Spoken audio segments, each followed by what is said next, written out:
Miss হবে না আপনার পছন্দের টিভি শো। দেখুন জি5 অ্যাপে একদম ফ্রি। স্যার একটা কথা বলতে আমি এখানে এলাম। বলছি মানুষ মাঝে মাঝে এমন কিছু পরিস্থিতিতে পড়ে এমন কিছু কাজ করতে বাধ্য হয় যেটা নিয়মের থেকেও বড়।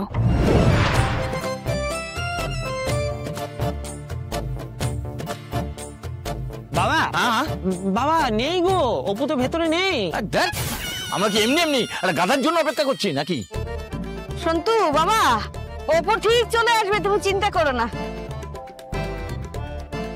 বলছি কি আমরা একটুখানি ভেতরে গিয়ে এসির মধ্যে বসি না, বাইরে এই রোদের মধ্যে দাঁড়িয়ে থেকে। হ্যাঁ দাদা, একদম ঠিক বলেছো। আর্য স্যারের মতো এরকম মানি লোক রাস্তায় দাঁড়িয়ে থাকবে, এটা একদমই ঠিক না। হ্যাঁ না না, আসলে আর্য স্যারই বলেছিলেন এখানে অপুর জন্য দাঁড়িয়ে অপেক্ষা করতে। না আমি ওনার অসুবিধার জন্যই বলছিলাম আর কি। না আমার কোনো অসুবিধা হচ্ছে। তবু এখানে দাঁড়িয়ে থাকবো, কতক্ষণ দাঁড়িয়ে থাকবেন বলুন? ভেতরে গেলে ভালো হয় না? বাবা কিন্তু আমরা যদি ভেতরে ঢুকে যাই তাহলে অপু আমাদেরকে কি করে খুঁজে পাবে? আরে এই পাতা এই না পেলে বাইরে ভেতরে গিয়ে দেখবে। হ্যাঁ বলছি দাদা, আপনারা ভেতরে গিয়ে বসুন না, আমি অপু এলে অপুকে নিয়ে যাচ্ছি। আরে আপনি কেন এই গরমের মধ্যে বাইরে দাঁড়িয়ে থাকবেন? চলুন সবাই মিলে ভেতরে ঢুকি। আরে ও এসে যদি না পায় ফোন করে নেবে, অসুবিধা কোথায়? হ্যাঁ চলুন না ভেতরে যাই। হ্যাঁ চল চল চল চল চলুন ভেতরে চলুন। ফোন হ্যাঁ সেই করে হ্যাঁ হ্যাঁ ঠিক করবেন। চলুন চলুন চলুন।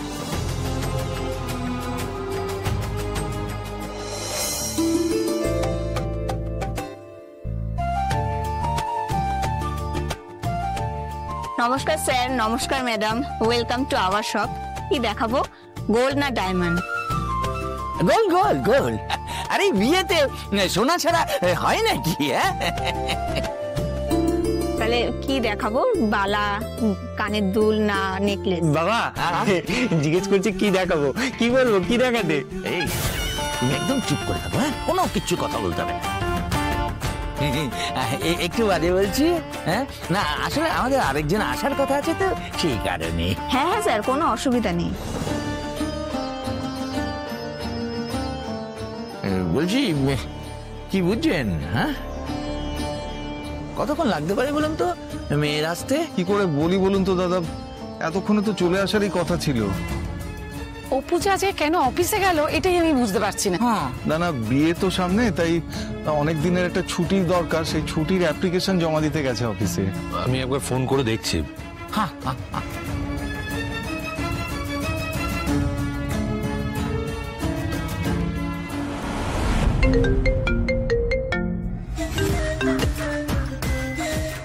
হ্যালো দাদা। কি গো, ছুটি পুটি নিয়ে বসে আছো? কোথায় আছো কিছুই তো জানি না। আমি আছি একটা জায়গায়, পরে জানাচ্ছি। তুমি কেমন আছো অর্ক? আমি ভালো আছি, সুপার ফাইন। দাদা শোনো না, বলছি যে তুমি অফিসে নেই, অনেকে কিন্তু সুযোগ নেওয়ার চেষ্টা করছে জানো তো। But you don't have to worry, আমি সবটা সামলে নিয়েছি। ওখানে তো মীরা আছে, মীরাকে তো আমি বলে এসেছিলাম। হ্যাঁ হ্যাঁ ও আছে, ও সিনসিয়ারলি কাজটা করার চেষ্টাও করছে। আচ্ছা শোনো না, বলছি ওই যে মেয়েটা যে নতুন জয়েন করেছে অপর্ণা, ও হঠাৎ করে এসে আমাকে লিভ অ্যাপ্লিকেশন দিচ্ছে, বলছে ওর নাকি বিয়ে। আমি মুখ দেখেই বুঝে গেছি পুরো গল্প দিচ্ছে। ওকে যা বোঝাবার আমি বুঝিয়ে দিয়েছি, বুঝলে তো? ওর লিভ অ্যাপ্লিকেশন আমি ক্যান্সেল করে দিয়েছি আর বলেছি চুপচাপ গিয়ে কাজ করতে, আমার সাথে কোনো চালাকি না।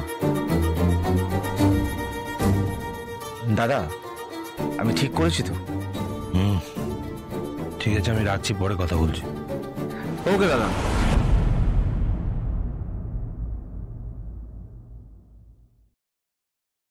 স্যার কথা হলো, কিছু জানতে পারলেন? হ্যাঁ আমাদের অপর্ণার জন্য আর একটু ওয়েট করতে হবে। একটু সময় মানে কতটা সময় লাগবে সেটা তো জানা দরকার, নাহলে কতক্ষণ ধরে আমরা এখানে অপেক্ষা করবো বলুন? সারাদিন তো এখানে বসে অপেক্ষা করা সম্ভব নয় না। চলে আসবে অপু, চলে আসবে। আমরা তাহলে ততক্ষণ গয়নাগাটি কিছু দেখাশোনা করি, সোনার চেন টেন। আসলে আমরা তো ভেবেছিলাম আগে আমরা ঢুকে দেখবো, আপনারা চলে এলেন তাই একসাথেই আর কি। দাদা আসলে অপুর পছন্দের কথা ভেবেই বলছে। ও সন্তু আছে তো, সন্তু যা পছন্দ করবে আমার অপু তাই পছন্দ করবে, আমি জানি। বাবা আমি কি তাহলে পছন্দ করবো? না বলছি, এত তাড়াহুড়ো করার কি কোনো দরকার আছে? আরে কাজ কি কিছু কম আছে সতীনাথ বাবু? হ্যাঁ, তো অনেক কাজ পড়ে গেছে, সময় তো একটা দাম আছে নাকি না? আরে এই গয়নাগাটি কেনাটাও তো একটা জরুরি কাজ নাকি? না, বিয়ের জন্য ছুটিটাও তো। চুপ করো না, সে কথা বলে। তাহলে দেখি নাকি? আজকালকার মেয়েদের পছন্দ তো, তারপরে রুমটাও নেই। ঠিক আছে দাদা, অপু আসুক না, আমরা না হয় দেখে শুনে সবকিছু পছন্দ করে রাখি, আর তারপর না হয় অপু এলে ও ফাইনাল করে ঠিক করে নেবে কোনটা নেবে আর কোনটা নেবে না। হ্যাঁ তাই ভালো, শেফালি ভালো বলেছো। একবার যে কি আছে একটু দেখান না, নতুন ডিজাইন।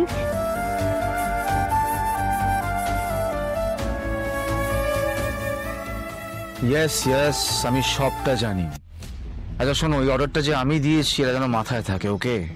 আরেকটা কথা, আজকে থেকে আমি অর্ক সিংহ রায় নই, কিন্তু অর্ক সিংহ রায় ও হবে আজ থেকে।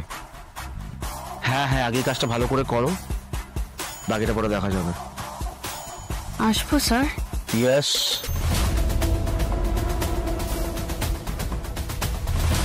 তুমি আবার এখানে? মানে কাজ সব শেষ হয়ে গেছে নাকি? না স্যার, আসলে শোনো, কাজ শেষ না হলে কিন্তু কোনো ছুটি পাবে না। যাও কাজ করো। স্যার একটা কথা বলতে আমি এখানে এলাম। বলছি, মানুষ মাঝে মাঝে এমন কিছু পরিস্থিতিতে পড়ে এমন কিছু কাজ করতে বাধ্য হয় যেটা নিয়মের থেকেও বড়। এখন কিসে কি হয় সেটা তোমার থেকে আমায় শিখতে হবে। না না স্যার, আসলে আপনি একটু আমার পরিস্থিতিটা বোঝার চেষ্টা করুন প্লিজ স্যার। আপনাকে একটা গল্প বলতে চাই আমি। গল্প? আবার গল্প? হ্যাঁ স্যার, একটা গল্প। অনেক অনেক দিন আগে একটা পাহাড়ের ওপরে একটা রাজ্য ছিল। সেই রাজ্যে একটা দুর্গ ছিল, আর দুর্গে অনেক কটা দরজা ছিল। সেই দুর্গের একটা দরজার নাম ছিল গৌরী গোয়ালিনী। এই নামটা কিন্তু এমনি এমনি হয়নি, এর পিছনে একটা পৌরাণিক ঘটনা আছে। গল্প, গল্পের ভেতর আবার গল্প। তোমার কি মনে হয় আমার হাতে তো সময় আছে নাকি? স্যার স্যার স্যার, আপনি একবার আমার কথাটা শুনুন। আমি বেশি সময় নেবো না, খুব অল্প সময়ের মধ্যে গল্পটা বলে দেবো। আপনি প্লিজ রাগ করবেন না, আপনি একবার শুনুন গল্পটা। আপনাকে তো বললাম ওই দুর্গে 4টে দরজা ছিল। সেই 4টে দরজার একটা দরজার নাম গৌরী গোয়ালিনী। গৌরী তো দুধওয়ালি ছিল। সেই রাজ্যের একটা নিয়ম ছিল, সেই নিয়মটা হলো সূর্যাস্তের পর সব দরজা বন্ধ হয়ে যাবে। এই একদিন গৌরী যে গোয়ালিনী, সে সারা গ্রামে দুধ বিক্রি করতে করতে অনেক দেরি করে ফিরে এসে দেখে সব দরজা বন্ধ। তখন সে কি করবে?